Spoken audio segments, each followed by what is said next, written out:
kind of issues you're talking about? You're talking about people letting people in order to get votes? Well, it's not. There's not that level kinds. I don't think there's that level kinds of organization. But there is an organization that's moving these people to swing states. There's a significant number of these people that are illegal immigrants that have made their way to swing states. And then there's been calls for amnesty. There's been calls for allowing these people to have a pathway to citizenship and allow them to vote.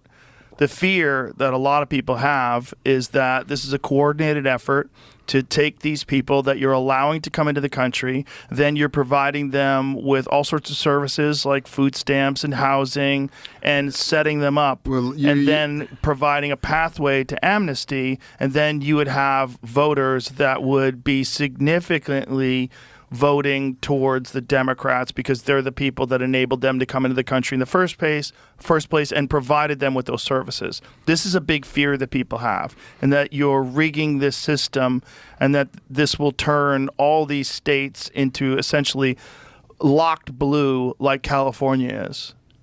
Well, it's immigration is always going to be a tough issue in our nation.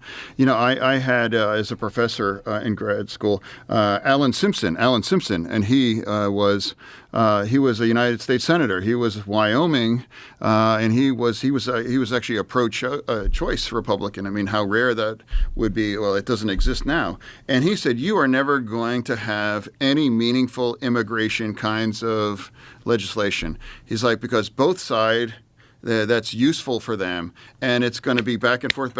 And he said that 25 years ago. Useful meaning the debate, having it always a political it's talking useful point. for one side or the other. It's useful. And he said there were never going to be.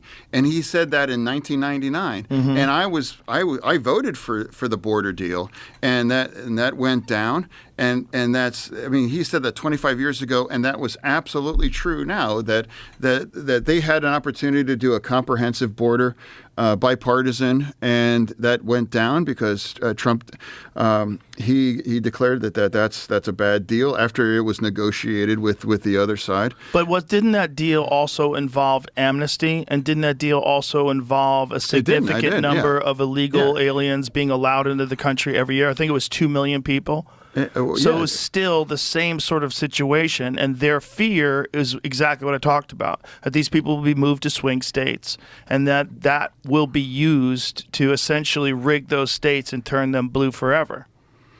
Well, I'm not really sure if that's what's in play. I think it's really it's important that we have to have an honest conversation. But doesn't that seem logical, though? If you have a significant number of people that are being moved into swing states that have come across the border illegally, and then you've provided them with all these services, you provided them with food stamps, EBT, you've provided them with housing. You could, if you gave those people amnesty and allowed those people to vote, and it was very organized, you're talking about 75,000 votes over a few counties that switched everything over to the Republicans. You could see how you import 10 million people over the course of 4 years illegally, and then move a significant number of them to swing states, and then provide them with all these services, and then give them a path to citizenship. You could essentially rig those states. Undeniably, immigration is changing our nation. I mean, I haven't spent a lot of time in Texas, but it's very clear that immigration has remade Texas, and I think it's generally for a good thing. And like